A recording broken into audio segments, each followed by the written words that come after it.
Ito guys, tignan niyo po yung mga kamatis ko at saka yung mga sili. Ayan, tapos yung talong.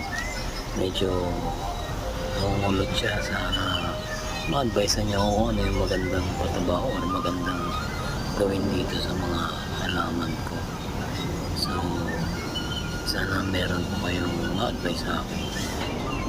Kasi nangungulot tapos natutuyo yung mga dahon niya. Pero nilagyan ko na rin siya ng mga fertilizer before, pero ganyan pa rin yung nilalabas niya. Ito, namatay na yung talong ko, feeling ko, pero yung baka ako sa ano to, sa ano niya, tawag dito sa lupa, kaya ayan.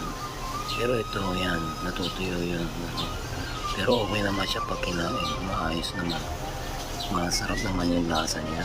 Medyo tuyo, parang may mga brown yung mga prutas niya, yung mga fruits niya.